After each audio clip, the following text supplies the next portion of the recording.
So that will be the agenda for today.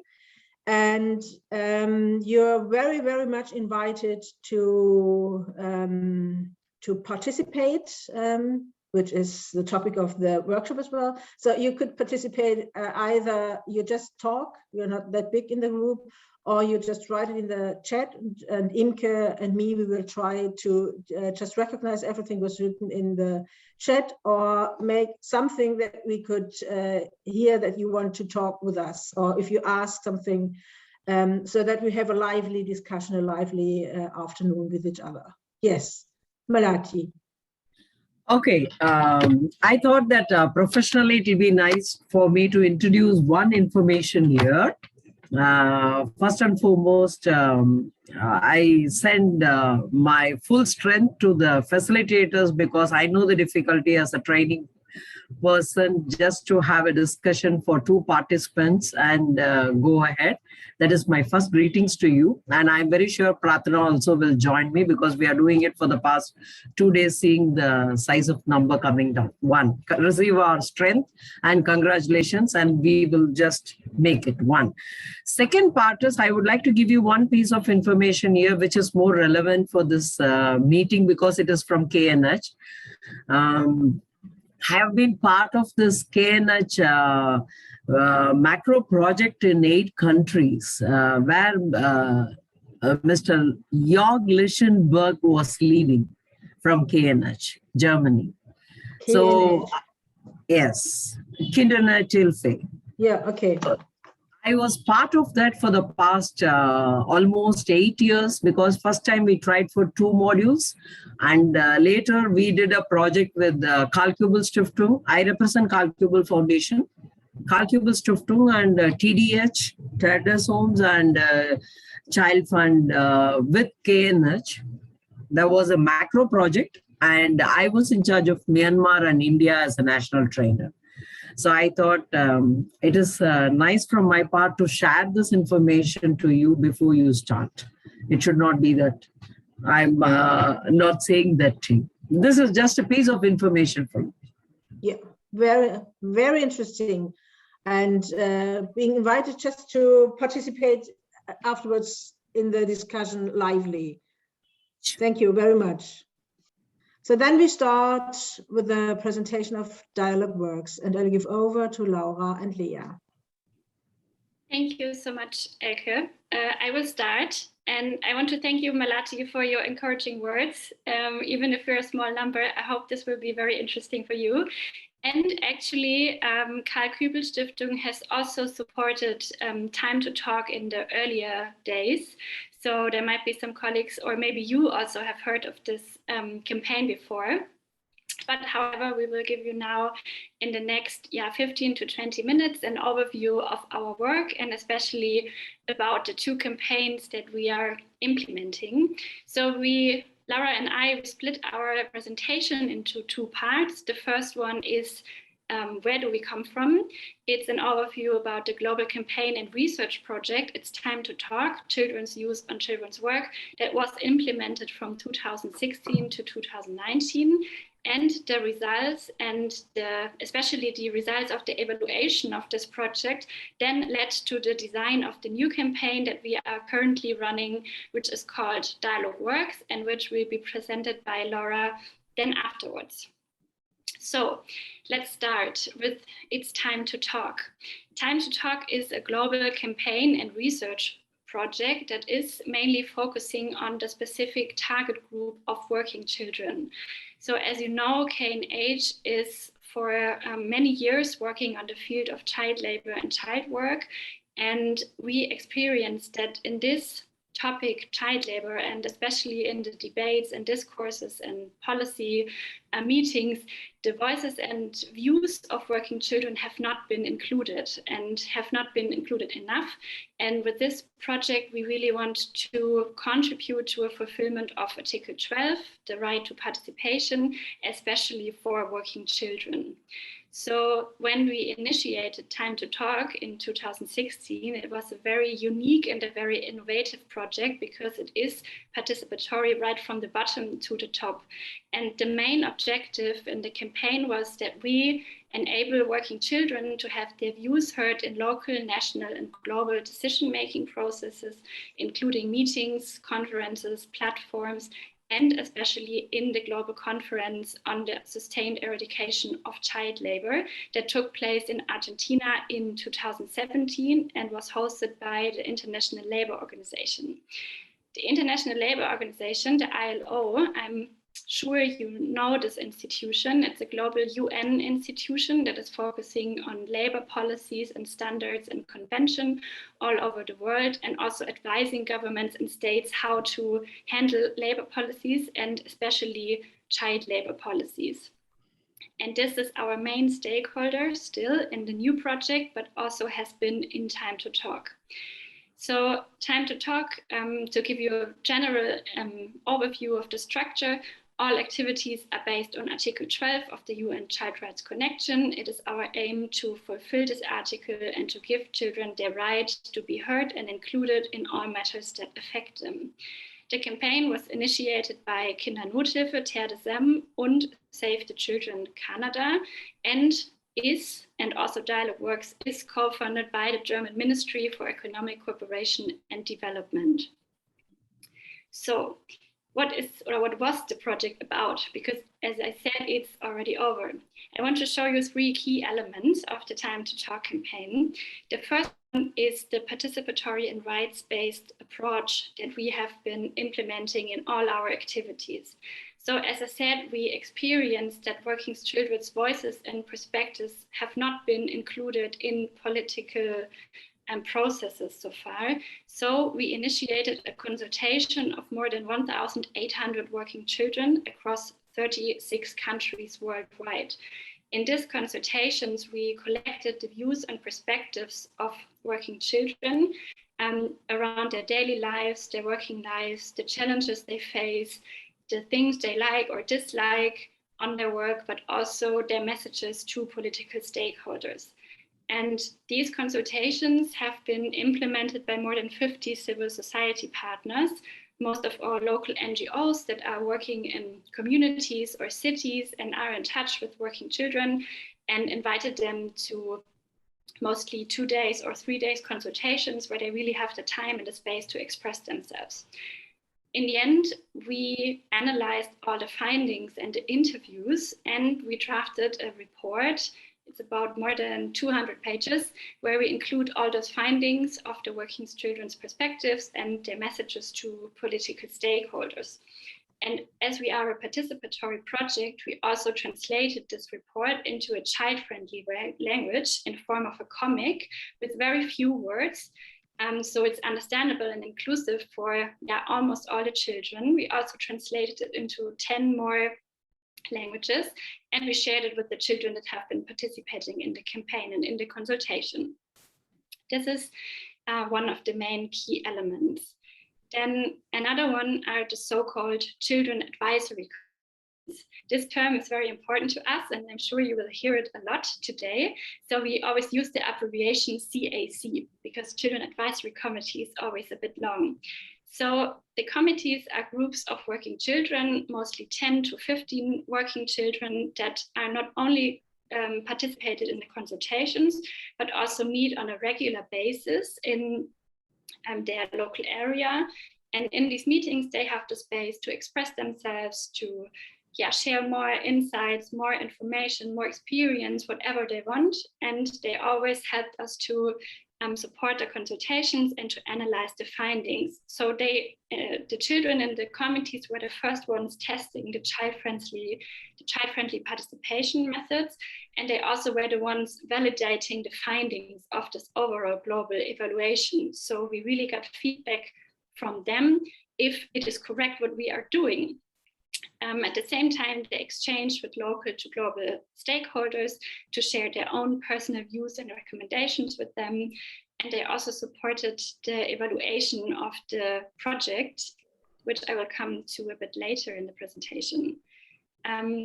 these exchanges with local to global key stakeholders, we called them advocacy actions or public actions, and they were all child-led. So it was up to the children what they want to do, whom they want to speak to, what they want to share, if they want to do a theater play, a drama, a presentation, a dance, or anything. It was up to the children. And they used, for example, the World Day Against Child Labor, which is every year the 12th of June. And also prior to the 4th Global Conference in Argentina, they met with the government delegations to speak with them and to give them some experience or feedback on their own views and perspectives. And sometimes the children decided to have awareness raising campaigns in their communities or schools or child rights clubs or something like this. And to give you some visual impressions, we have some pictures here from the consultations, but also from the meetings with the children committees. Here on the left hand, you can see the body map. This is one tool we are always using. Maybe you know it, maybe not. It's very, very often used, and you can use it for any topic. Of course, we are using it to talk about child work. And it is very easy. You just draw a body on a piece of paper, either if a child lays on the floor and you can draw around its body, or you would draw it just with your hand. And then on the left side, you put things that the child likes. And on the right side, you put things the child dislikes. So for example, if you go through the body with all its parts and organs, and for example, with the eyes, the children were sharing that they like seeing their friends and family while they're at work, because they work together and they spend time with their family and friends, but they dislike that in the end their eyes hurt and they are exhausted, and even if they have to study, it's very difficult for them. Another tool we are using is the method A Day in the Lifetime of, where children can just draw their daily routine and put the hours when they wake up, when they go to school, when they have to work. And so you get a really good insight in the daily routine of a child, which is important to understand the situation of the child. And through these methods, we learned that the backgrounds and the situations of the children are so different and complex, and we really need to include these different situations in political decisions. As a global steering committee, we mostly focused on doing advocacy and seeking for opportunities for working children to present the consultation findings and also present their own views and perspectives. As I said, the main goal of Time to Talk was to be present at the global conference in Argentina, which we unfortunately did not succeed due to some administrational, logistical, and security reasons named by the Argentinian government, who would not allow any person under 18 to join this conference.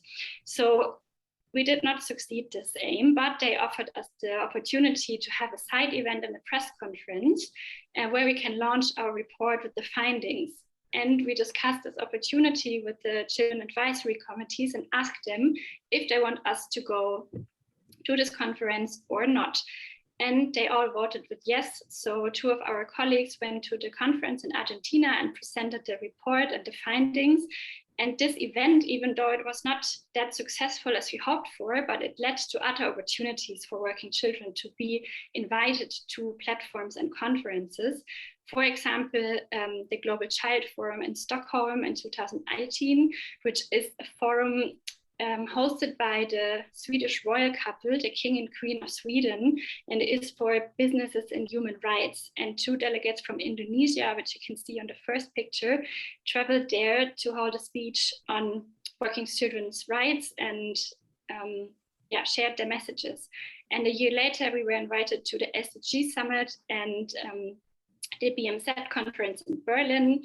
And in 2020, we had a virtual session during the C20 summit where 4 children from Kenya and Bangladesh were discussing their challenges they faced during the COVID-19 pandemic with regards to education and their working life. And in Dialog Works, of course, we are continuing these efforts to seek for opportunities. So before we go over to Dialog Works, as I mentioned, we had an external and an internal evaluation of the project, where we tried to find out what impacts, positive or negative, we had on the children, on the partner organizations, and the political stakeholders that we were working with. And overall, the feedback from this evaluation was extremely positive, especially on the individual level of the Children Advisory Committee members. They were sharing about increased confidence and communication skills, improved relationships, and knowledge about children's rights, especially working children's rights. And it was really impressive to see how these children in the evaluation workshops shared what the participation in these committees has made with them, because some of them, a lot of them shared that this was the first time they really had space to express themselves as working children, because usually they're just working and they were not aware that this is a thing and that this is something they have rights for and that there are some regulations and laws about it. So when they got the space to exchange and also to hear from others that they are experiencing the same, it was really empowering for them. And some of them shared that it's just like a family. And especially girls or youth from very conservative regions shared that they might not have that much meetings with political stakeholders, but even within their families and communities, the relationships have changed because they now know that they have a right to speak and they have a right to be listened to.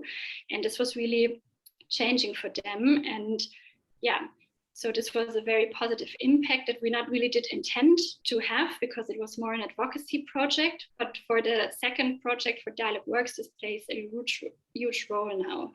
Then for the partner organizations, they shared about increased capacities for children's participation and child-led advocacy, which is great because capacity building is also a huge key element in the project. We have a lot of trainings, we have a lot of workshops, and we develop methods, we try them out, we learn from the partners, and then we develop them further. And this is a big learning process for all of us. And it really shaped the way of thinking about participation. And some partners also shared they restructured the organizations, and now they have a committee that is always included in management decisions, or they try to consult children in different situations. And this is also a great success of our project.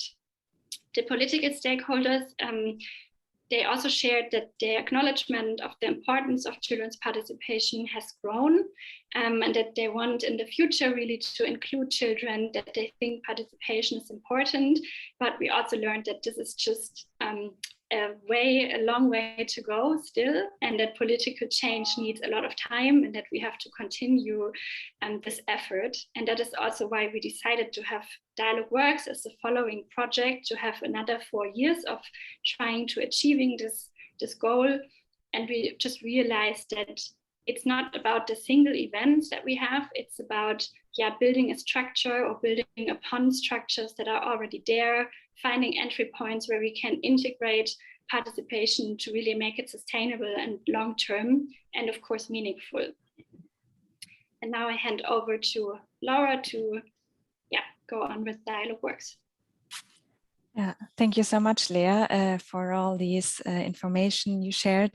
I will continue, as Lea said, with the follow-up project, Dialog Works, which started officially at the beginning of this year and builds up on the lessons learned and experiences with Time to Talk. So it's really a follow-up project, and I think you will recognize some key elements of the project from Time to Talk also in Dialog Works. So it's also steered by Kindernothilfe and terre, and co-funded by the German Ministry for Economic Development and Economic Cooperation and Development.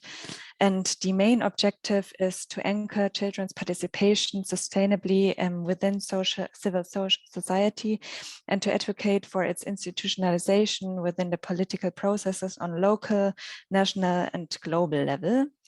This is the main objective of the project. And we, as the steering committee, we see ourselves as a neutral and non-judgmental space and platform for working children's views and suggestions, because we, as we will share later with you, we have a very diverse field of partner organizations. So from grassroots organizations to movements of working children, or bigger NGOs, and and we have a lot or a diverse field of partner organizations with different opinions. So we don't want to have like one opinion or one view of working children, but be this neutral platform and share the diversity of our project. As in Time to Talk, we rely on Article 12 of the UN Convention on the Rights of the Child, and also acknowledge the existing international and human rights treaties and conventions from the ILO on the minimum age and the worst forms of child labor. So the project elements or the core of the project is, as in Time to Talk, the Children's Advisory Committees, the CSCs. We have worked together with 22 partner organizations, and each of them have 1, 2, or 3 CSCs. So I think we have more than 35 CSCs until now, and they meet on a regular basis, but minimum 5 times per year, and come together as a group and discuss or share their experiences as working children, and discuss the methods like Lea shared, like dislikes and likes of the work, and what they want to change or what should change for a better life for them. And they meet together and develop the advocacy dialogue. So they decide on who they want to address with their suggestions in their community, their parents or teachers, but also political stakeholders. And then they organize a meeting with them, or an event. It can be, we saw a lot of different examples of advocacy dialogues, and they meet together and come into a dialogue with the stakeholders they want to influence with their suggestions. So they have at least one advocacy regional or national advocacy dialogue per year, and we want to scale these dialogues up to the global level, to a global advocacy work. And this is what the steering committee, we and the partner organization are organizing. And for example, we had on the 12th of June, the World Day Against Child Labor. We had this year also joined social media actions. You can see on the first picture on the right side, the CSC members shared with us pictures with their suggestions, and we brought them together in a shared pic with our hashtag My Work, My Voice, and shared it in our social media channels, and also on the social media channels of our partner organizations, to create the space of messages from working children. And we also had a very successful participation opportunity now in September last month, when 3 of our youth representatives from Kenya and Zambia, on the right side you can see Grace from Kenya, and they spoke on a high-level side event hosted by the UN Special Representatives on Violence Against Children of the UN General Assembly. And they really talked or had a dialogue with high-level politicians and shared their experience and their views on violence in times of crisis. We also have different training opportunities for partner, but also for working children, like workshops on child participation, public relations, and child advocacy, but also like new modules we developed due to the feedback we got from Time to Talk. For example, a module called Self-Care and Disappointment and Risk Management for the working children, so that they can learn how to care, to take care of themselves, and how to manage disappointment, for example. And we also want to public research findings and working children's messages in different forums. And something that we are currently working on is the formation of the global CSE. You can see it on the right side. The idea is to create like a global group of 16 delegates from different CSEs from different countries, and to meet virtually and to work together on different issues, or for example on the global advocacy work together with us, with the steering committee. And we will also, depending on the COVID-19 situation, have regional or global gatherings with working children, so our own conference of working children in the next years.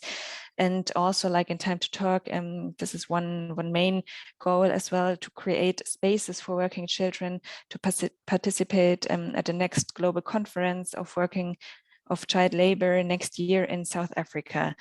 We don't know yet whether what can be the space for the working children, whether it's virtually or face-to-face, but yeah, this is something the project is working on. And to summarize, it's the institutionalization of child participation, what we really want to achieve. So even after the end of the project in 2024, to have spaces and structures for working children to participate in matters that affects them. I would like now to share with you a video from one partner organization in Rwanda. They shared it with us, and I think it gives a good insight in the CSE meeting and what they are doing and what are the views of the working children. So it's a very short video, and I'm going to share it with you. Here it is.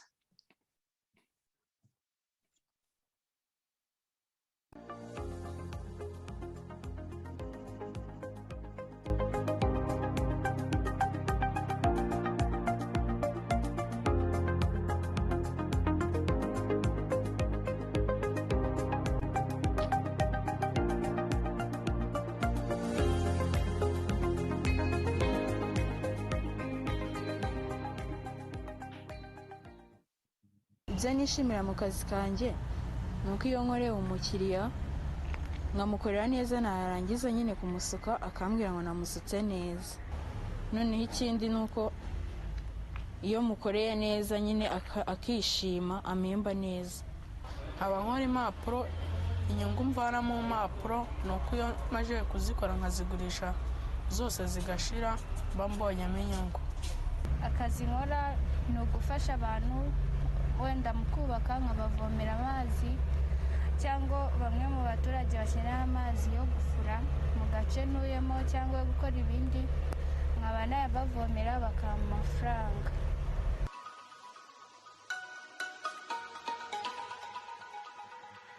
Nuko hari igihe nyine umusuka namusutse neza akavuga wamusutse nabi, bikaba ngombwa ko akwima amafaranga nayaguhe. Imbogamizi mpura nazo ni uko wenda hari igihe hari impapuro nazishyira umuntu akanyambura cyangwa nanone ntizishire. Nuko hari igihe mbura ikiraka.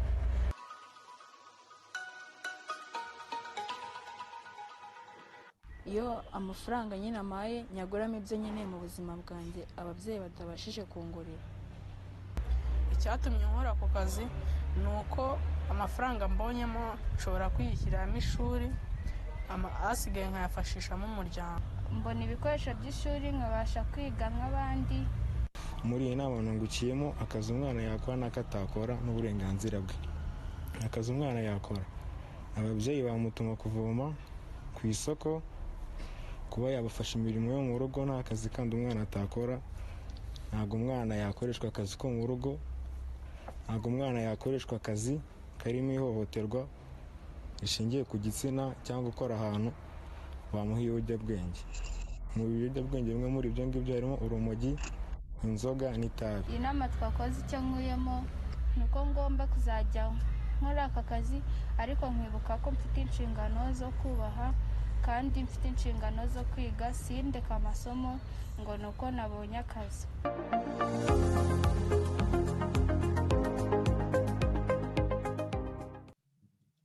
Yeah, I think this video shows very well like what the working children think, and that it's not only like black and white.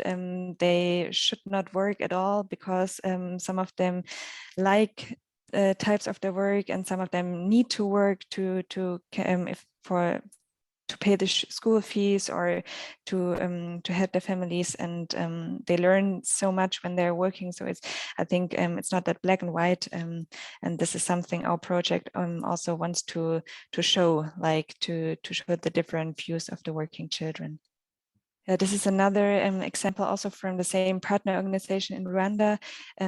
They doing their advocacy actions. They invited the community leaders, but also family, friends, and school community to an event with drama, songs, and sketches, and had the key message to stop violence against working children. And they met and brought their views to the community by this event. We just that are our partner organizations in different partner countries, in different parts of the world. Like we have 4 partner organizations in Latin America, 4 in Lebanon, but also in India and Nepal, Bangladesh, Philippines, and Indonesia in Asia, and in some countries of Africa we are working with. So it's always a very international group, and we're coming together and very diverse. Yes, I think I can stop sharing my screen. So this is our project. This is and the previous project as well. So if you have any questions, please feel free to open your microphone and ask anything you want to before we go to the next, I think, group discussion with Elke. Yes. Okay. Just talk. Yes. Hearty congratulations. It was really insightful, and it was something new, because child advocacy is something I don't think I've explored much, and I really liked it, the way you went about. And just for my clarification, does it also include children with disabilities, or only generally children? We have also one partner in Bangladesh that is working with children with disabilities, physical disabilities mostly. So they are always like adapting a bit the methods and the tools that we are doing to make it inclusive for all the children. But they are now part for, I think, since the beginning, since 2016, and they have made really good experiences with the working children. And also in this event, the C20 Summit, we had 2 children from Bangladesh from this partner organization. They both had, they were not really able to see, but for this virtual session, this was no problem, and they really participated. And so we're trying to be as inclusive as it is possible. We're trying to support the partners, but later in the workshop, we will also talk a bit about the challenges and the limits of participation. So of course, this is always maybe a bit more difficult than the other way, but we're trying. Can I ask further? Sure. Can I? Okay. There is a representation on violence against children, correct? So this, do you have any gender aggregated data, like your child labor must be inclusive of both boys and girls? So then in that case, is the violence against girl worker is more than a boy worker, or what your project found from it? Can you throw some insights on it? Definitely. What kind of violence? definitely we have data on this, and we also have in this main report we have these findings, and we also just published a paper on gender differences in children's work. But the children themselves, they identified risk and protection factors, and also risks that are mostly affected, or one gender is more affected than another, and they really found that girls are more affected by sexual abuse because they mostly work in households or in more hidden places. They found it's a risk factor being a girl, but more a protection factor of being a boy. At the same time, boys are often more involved in heavy work, and they have longer working hours, and there are some differences. We can share that paper with you, maybe in the chat also, or in the afterwards. Can I just ask one more question? Yes, ask. Okay. That's the time to ask questions. Yes. Okay. As many as you have. Okay. If some Pratna or Gloria would like to ask, please, you can stop me, because I'm just interested in it, so I'm moving more fast. The concept of institutionalization, I think with our projects from what we have been doing over a decade on simple, basic, without child labor issues, when we started working on child protection, child participation, and all those things, even in that phase, it was very difficult to institutionalize. Okay, because first problem was localizing was an issue, because within the country there are different kind of organization, their culture differs, their governing pattern differs, and their goals were differing, so it was very challenging. And when it comes to this particular part of institutionalizing, it also involves the governing structures, their accountability framework, and their cooperation. So in that case, was it, from your project experience, what is the result? Was it practically possible? Because even a simple code of conduct which we wanted to give for an organization which is running a shelter home, it was very difficult. The code of conduct is a cut and paste in most of the cases we find. Despite the investment on developing the code of conduct, investment on training and other things. But in this particular case, how did you manage that, and what is your experience on institutionalization? Because I strongly believe that unless and until you institutionalize, nothing will change. In this case, it should be top down. It cannot be bottom up. That is my opinion. I would like to hear your experience. Yeah, I mean, honestly, this is one of the biggest challenges that we have. And as we are working in so many different countries, and also in the countries in different regions, we do not have this one answer for you or for us. But we see that, like in the new project in Dialog Works, we started in January with the country situation analysis on participation in child labor. So we had analysis being done by external consultants that are really looking around in the area, in the country, what kind of structures are already there, and where can we build upon, or where would be a good entry point to really institutionalize children's participation.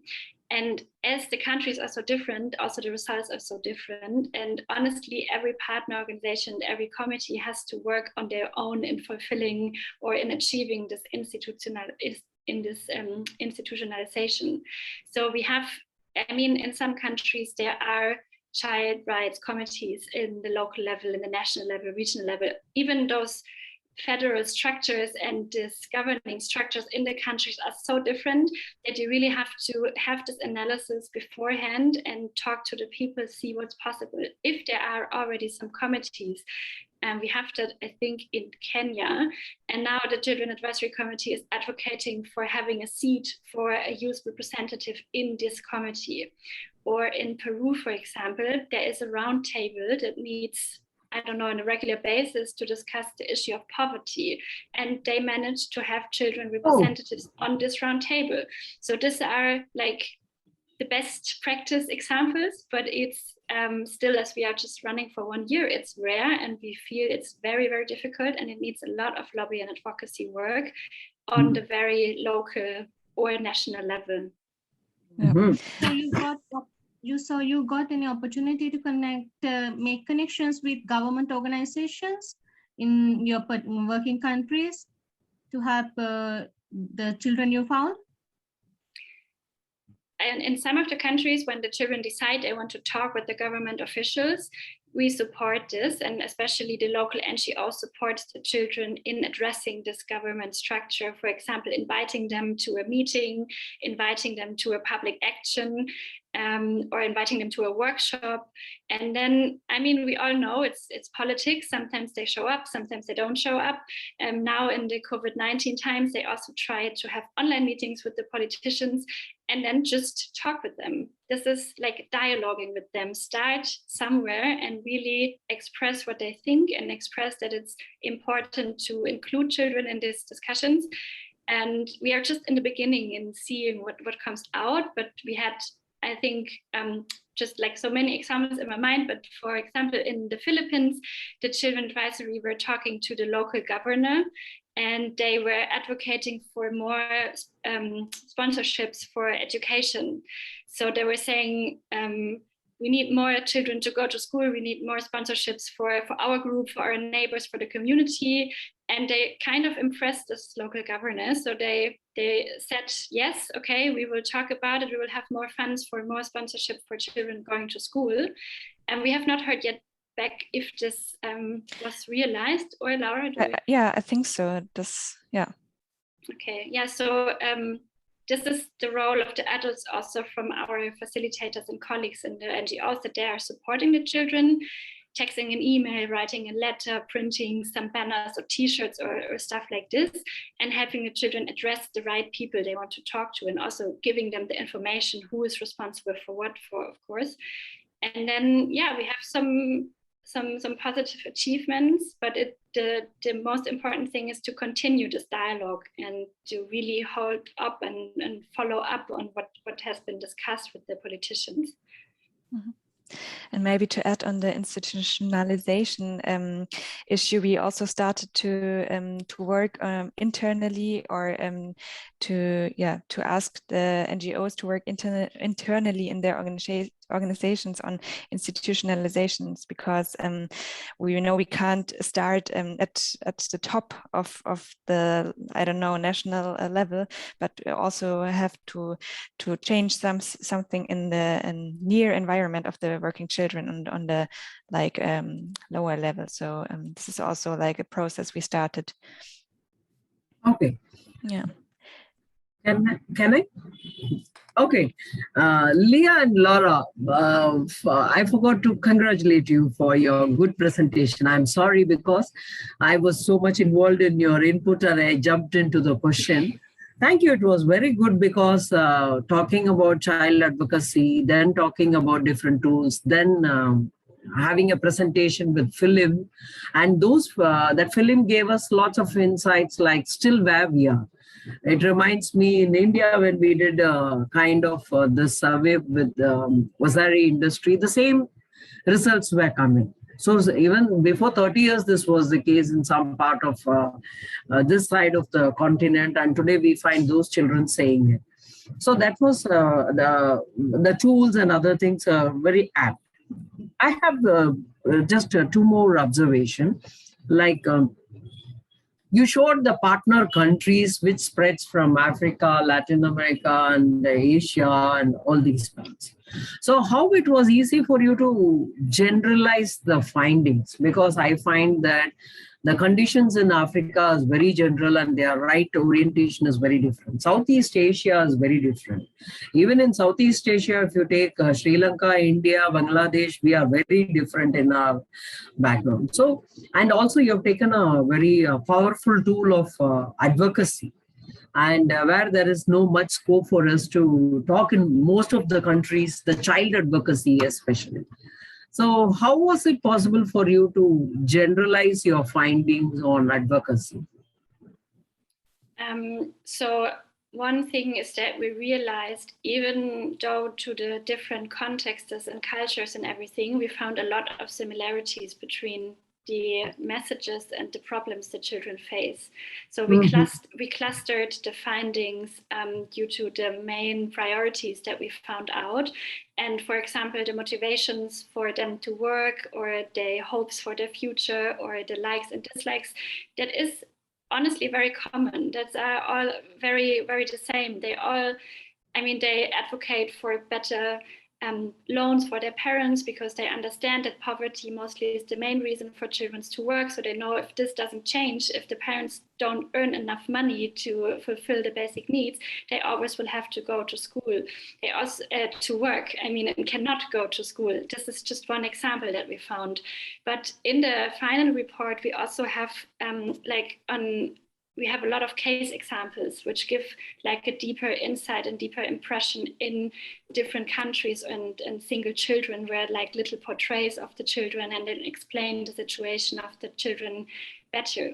But for them, and as I said, we shared also the findings with them, it was really giving some hope and some empowerment to hear that if you're a working child in India, for example, you hear a working child in Bolivia really faces the same issues than you. And as the ILO is like the main organization on a global level, it is really important to speak also at the global campaign. But I agree with you, it would be very interesting to have also some national findings. This is something, when we come to the challenges and the limited resources that we faced actually, but which I would really promote in having in the next phase.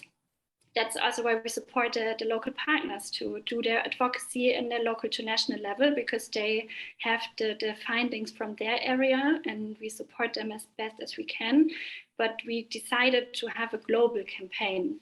When we started Dialog Works, we were discussing if we should limit the number of countries or maybe focus on one region or something. But we think that the power of a global network is in this international advocacy more worth than only having like a few countries in it. But there could be also another opinion on that, of course.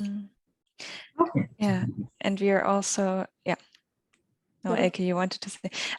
I just wanted to say that we also connect the local or the national partner organizations to work on national issues. For example, in India, we have also 2 partner organizations, and we really try to connect them to work together on national issues. Yeah. So thank you very much for your kind words. And we just posted our homepage in the chat box, and Lea posted also the paper on gender differences. So you can always contact us if you have any questions, and also see the toolkits on our homepage with the different methods that can be provided with your partner organizations or other interested people. Thank you. Thank you. I would like to just make another round. We talked a lot about the political level of the project and of participation, but since we're here on the civil society for education for sustainable development, I'd like to make a connection to the educational part, and it would be the question, if you see elements out of the project used for the education on sustainable development, is participation or empowering young people to raise their voices to their interest, is that an educational part as well? Helps it for the transformation of global society. So I'd just like to talk a little about the educational part of participation. Do you have any ideas on that? Maybe you have your own practice and your own experiences with it. What do you think? Can I just make myself clear with your question? Like, I was about to ask you the same question, because this is a ESD focused education for sustainable development focus, and we are talking about tangentially opposite direction of a working children situation, and we are trying to connect it. Are we trying to discuss whether EST as an enabler will help this working children rights exercised, or are we talking about the right to education of these working children? Which one do you think that we should focus on? What is the main focus that you think the discussion should trigger on? So, well, it's not that I have a specific opinion to it, but okay. but I thought it's like there's one part. It is the empowering children and young people, and they learn a lot about their rights. As we heard, they weren't aware of their rights as children and young people. So helps like education and the working part and the educational part in their own life has they're in concurrence with each other, in competition with each other. So either going to school or working and supporting the family. So the educational part helps it. So it's a question to all of it. I do not have the answer, but helps it. No. Is it the basis to have a successful project? Okay. Prarthana, you can correct me because we were traveling together in this webinar right from Monday. Okay. If there are any, in my observation, any deviation, please correct me because we were sitting in most of the sessions together. I think today's presentation is summing up the whole issue. How do I see that? As on day one, when we had this discussion, we found also an instance where in particular country, the children can also take the government to the court and they can sue them and say that what has not been exercised. I think it is France or France, I think. That was one example which we got on day one. Yesterday, today your finding reminds about Argentina of our yesterday's keynote address speaker, Philip, where he brought out the issue of Argentina, where the children were in great struggle, and their Argentina literacy rate is 96%. Sorry, the school completion rate is nothing. So after 7th grade, they used to go for the child labor. That is the reason why maybe also you had problem in your project of getting permissions and other things in Argentina. So I was just correlating that when you said with keynote at the speech of Mr. Philip yesterday. So what? Somebody in some country, somebody can take it to the court. In some country, it is not possible to do anything because the children, for meal, to eradicate their poverty, they had to just shelter somewhere so they come to the school or something. So yesterday we also had a discussion that can we talk about education as a small component, excluding economics, politics, and other aspects? That was our discussion yesterday. But today from your presentation, we find that it is not directly politics, but empowering the children also to voice, exercise their right. It may be, you can look at it, if you think child is supreme, it can be a top-down approach. If you think political power is the top, it can be bottom-up approach, no issues. But children voice out, okay? They participate in the decisions. They express their opinion. And for them, the survival and all those things. So I feel that this education for sustainable development is like we had a debate. What is education? Yes. Is it a simple mathematics, or is it a simple history, or is it simple language or interpretation or research skills? What are we talking about? Knowing the values and the right of the children itself is an education. So I feel that this very much connects, because you can teach me in the class how to participate in certain things, how I can draw a cartoon book, how I can do a street theater, how I can do this and that, but I should use it. Yes. More than me using it, it is only a use of output for me as a child labor. But I have to influence Pratana as my employer to make a change, make a difference. So I think that is what this project initiative has brought, according to me, because you have brought those people, those children, powerful change agents, which we spoke yesterday. We need a local driven power change makers.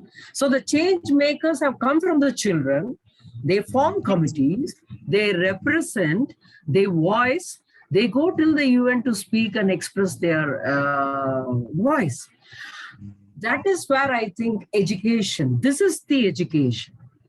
This kind of education is what is required for everyone.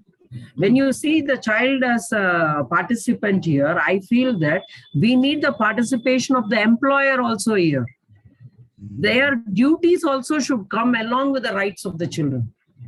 So only then the coin has a value. Every coin has two sides. So when we talk about the rights of the children, we should also think what are the duties of the employer or whoever it is.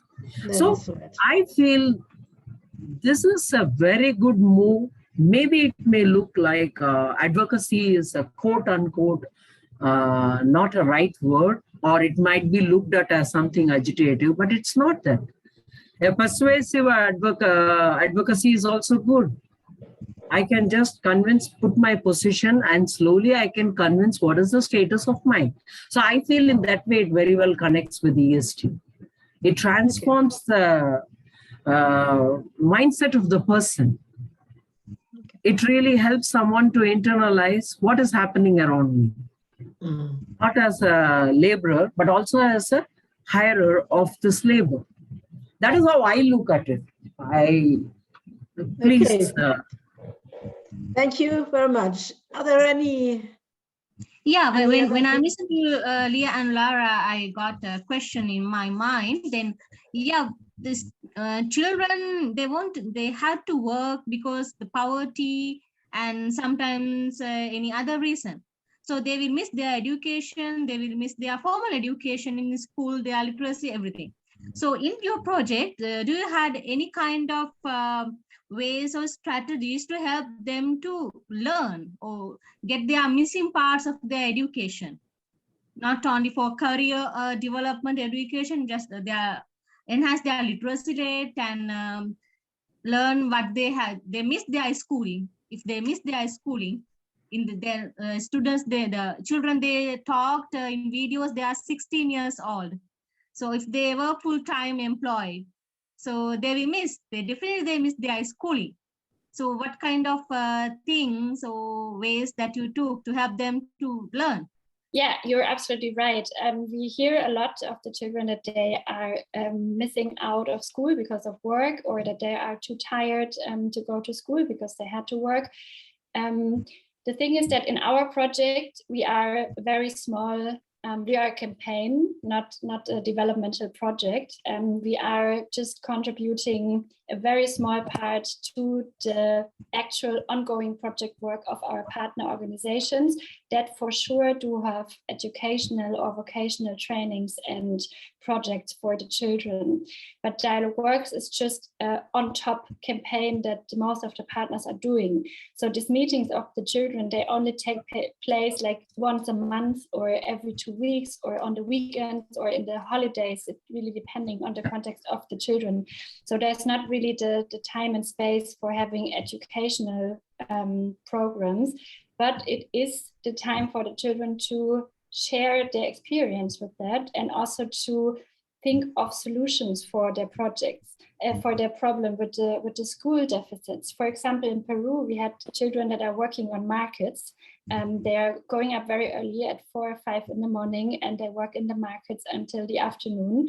And so they were advocating for schools to also have courses in the evening, so they could attend evening school courses on the market, so they will have the time to to continue the education and to follow up with all the others. And I think that this would go too far if we include educational projects or inputs in our campaign, but we're trying to empower the children to ask for the right to education.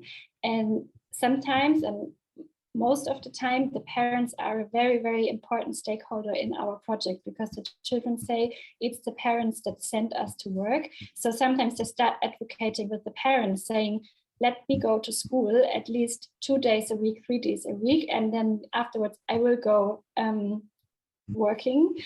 And this is like as you said, a bit mind-changing for them, because they didn't realize that they have this right to education, and they can talk to their parents and their schools to try to find a way how it's possible to combine work and education. So this is my answer to your question. I hope it's satisfying.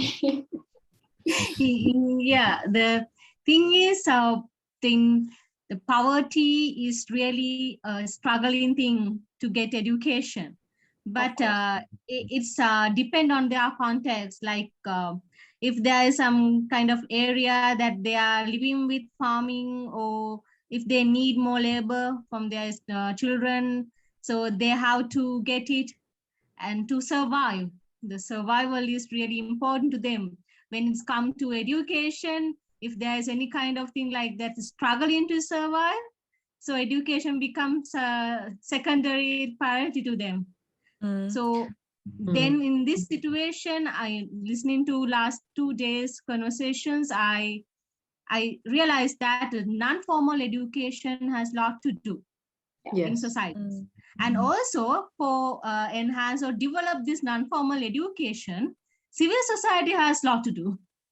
Of course. The civil society organizations they have the power, and they should take the responsibilities, and they must be the stakeholders to develop this non-formal educations in all over the world.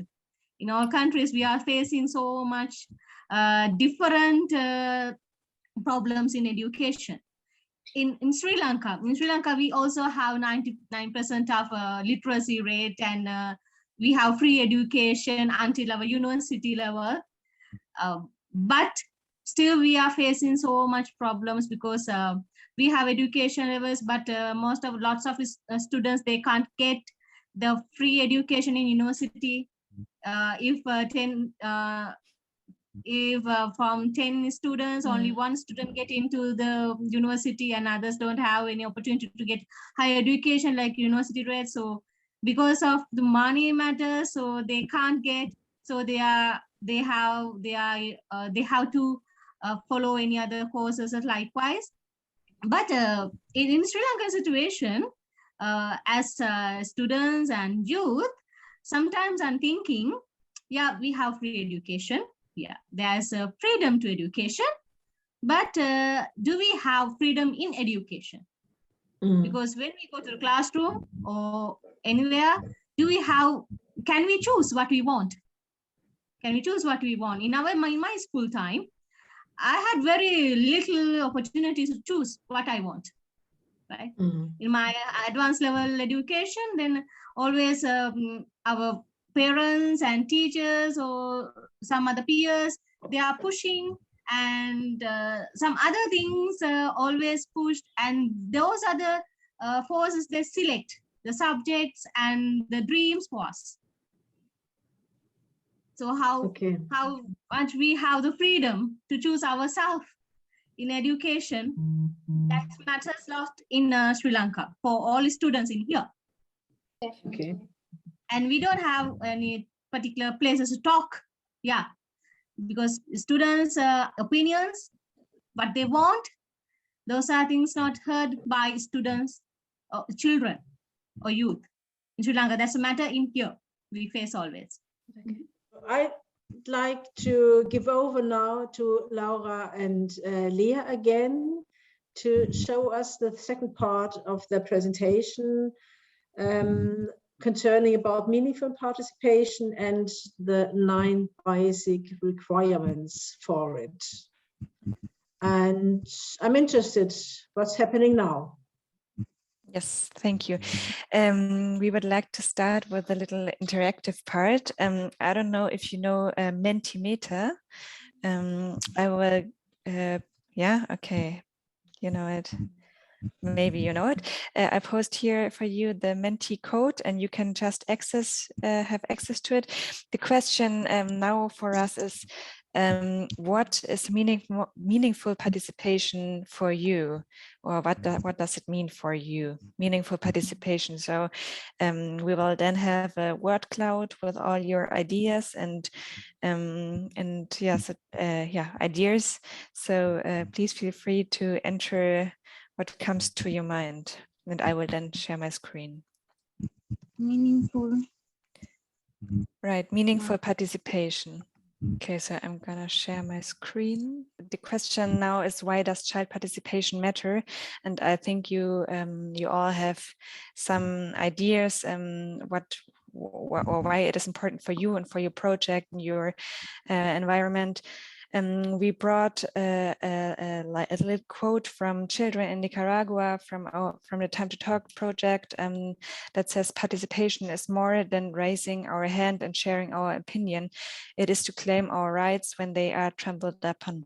And I think this is a very, very great quote to share, that it's not only about to be heard of somebody, but also it's about all that comes to your mind when you have to, or when you talk about rights, and it's defending rights of the children, and includes all children rights and not only the right to be heard. So it is important also for the child development, because as Lea said or shared with us from the evaluation, children learn so much while participating. They learn a lot of skills, but also their self-confidence increase, and also about conflict management and other things they learn. So this also helps them to develop their skills, and it also increased protection, because when you come together as a group, you can defend your rights better than being alone. And also participation, or when children participate, the civic engagement and they are active citizenships in their society, and they be a part of a society, active part, and also can better influence decision makings when they share their experience as experts of their own lives. And so decision making are better, and the outcomes also improve.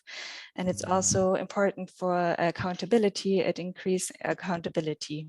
So child participation is also, it's a process. It's about power, and changing relationships between adults and children. We also talked about it, and we also have a module for our project that is about power imbalances between children and adults. And it's about having the opportunity to express a view, but also to influence decision makings and achieving changes. And it requires us, the adults, to consider children's involving capacity. We brought for you today the 9 basic requirements for effective and ethical participation, also defined by the Committee on the Rights of the Child, and also like a base of our project and also of the work from K&H. And these 9 basic requirements, the first one is that participation must be transparent and informative.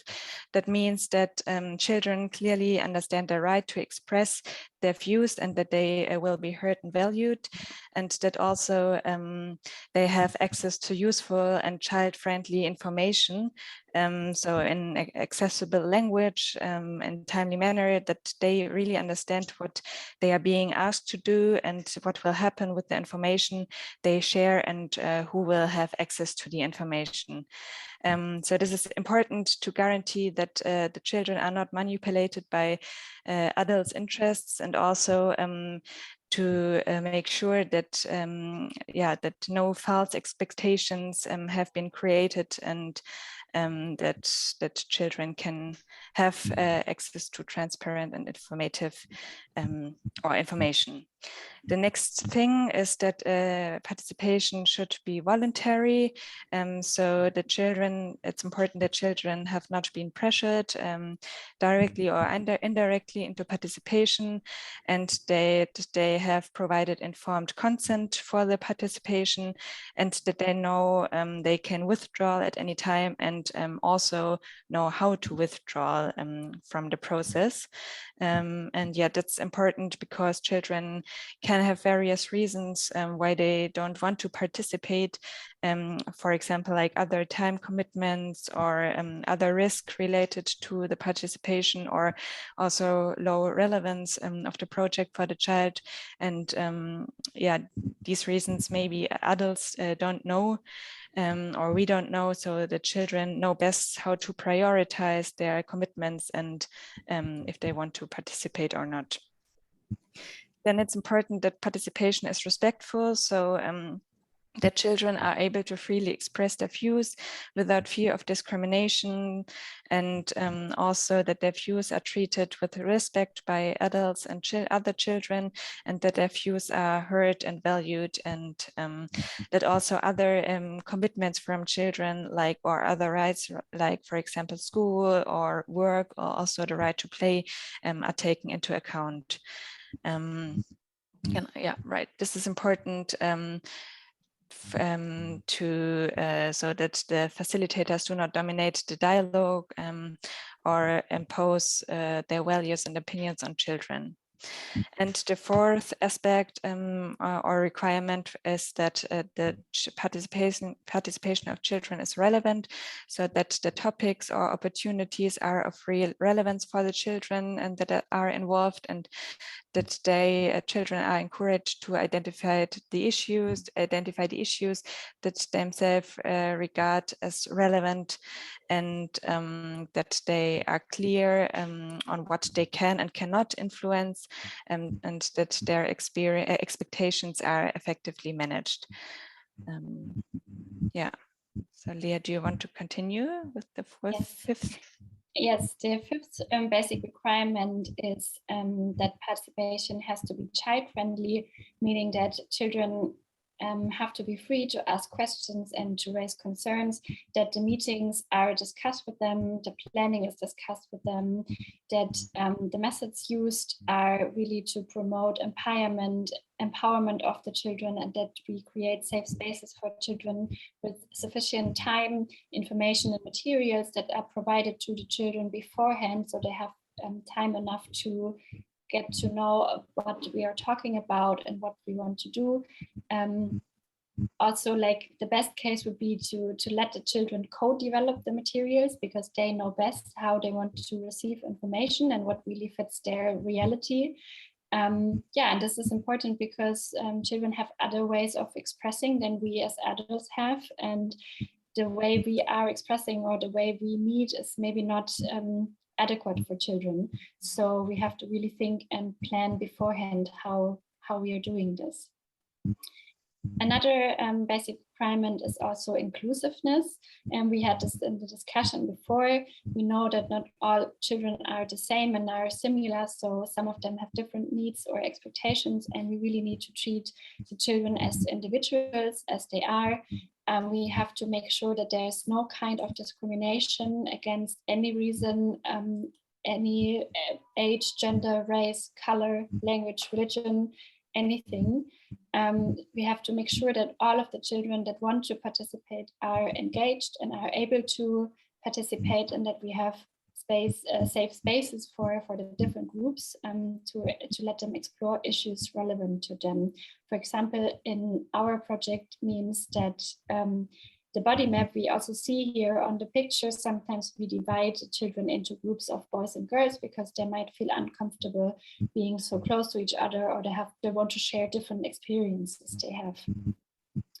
And this is really important to avoid the reproduction of existing patterns of discrimination and give children the safe space to really express whatever is relevant to them. And only if participation is inclusive, it's sustainable, and all members are represented and are able to support the topic we are working on.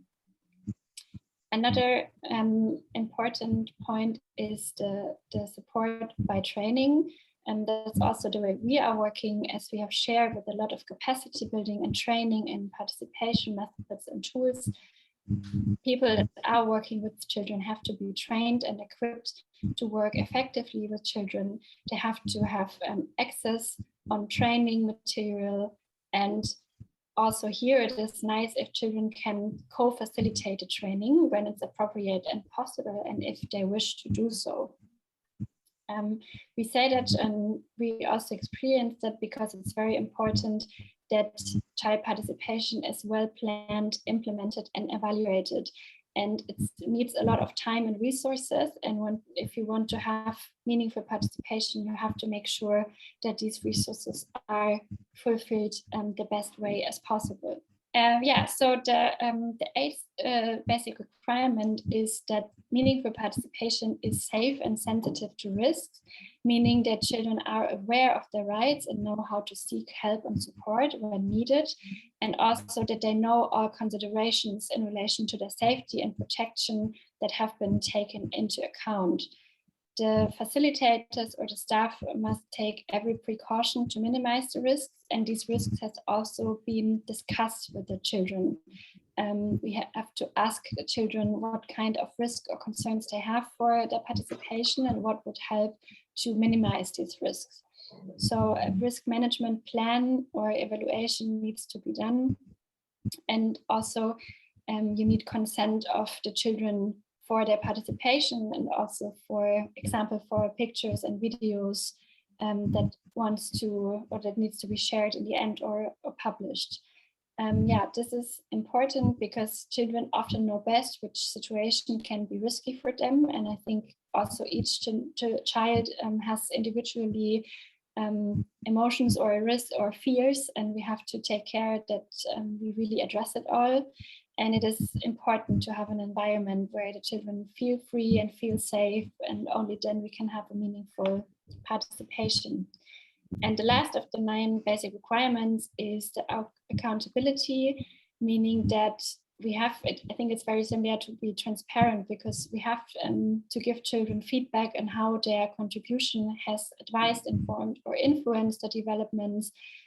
Children need to see the results of their participation.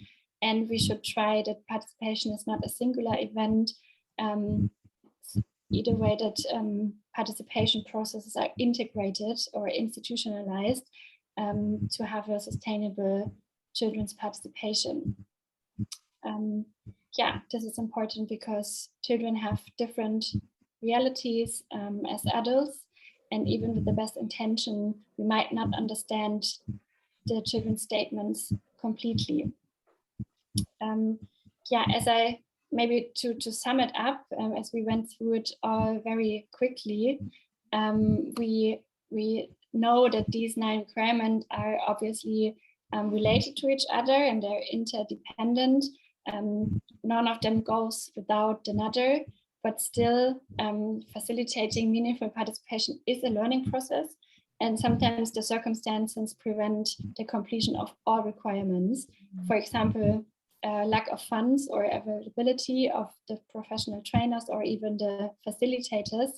Nevertheless, we think that it is important to have all requirements in mind, and they should be taken into account and implemented in the best possible way.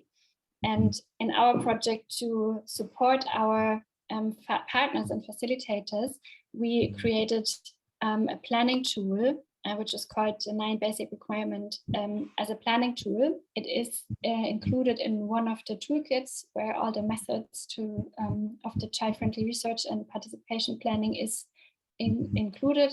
And the objective is to really consider common challenges faced when supporting children's participation and to use these 9 basic requirements as a planning tool. And it is for the facilitator together with the children. So you can go through these 9 basic requirements together with the children. And you can ask them if they know them or not. If not, of course, you have to explain to them what it is.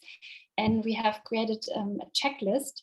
Laura, maybe you can go to the next slide. This is just a screenshot from the toolkit, but you can find it also on the website where each of the basic requirements is listed. Then a common challenge is mentioned. That is what we learned from the consultations. And then you have the checklist where you can cross-check indicators to apply for the best or for the most meaningful participation of the children. And so the children and the facilitator together can discuss a way how mostly all of the requirements would be fulfilled in their meetings or in their activities. And they can discuss together what needs to be done to fulfill this basic requirement. And it's a just very practical tool to use those basic requirements. Yeah, so I think we are through with our input. We hope you really find it interesting and helpful also for your work. And we are interested in hearing your experiences. Yes. I just take over now. We prepared a Padlet and we'd like to know now your suggestions on what to take out from this presentation, from the workshop, from here from the project in 3 different levels: planning and project in the education for sustainable development, or the pedagogical practice in our work. Or do you have any other suggestions? What could be important to take out of this presentation today, out of our workshop today? Making connections with local level responsible agencies. Give power to children and youth to express themselves. So for planning projects in education for sustainable development means that meaningful participation is initiative part of our projects.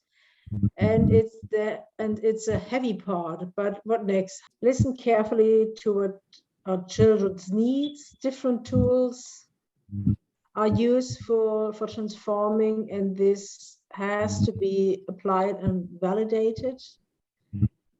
And a congratulation, that is very nice to read. Amazing effort by the team to handle the tiny team with the same motivation. This is the spirit of resources a sustainable model. That's right. And we have another. We need to enable at all levels to do projects and certainlize the resources on the place. Okay. I very much thank you for your participation here in the workshop and all the information we got. First of all, thanks to Laura and Lea, and to all the comments and the questions. I think it's a really interesting project and a very important project. We say goodbye now. Thank you so much. It was Thank you. to work with you. Thank you, resource moderators. Bye. Thank you, everybody.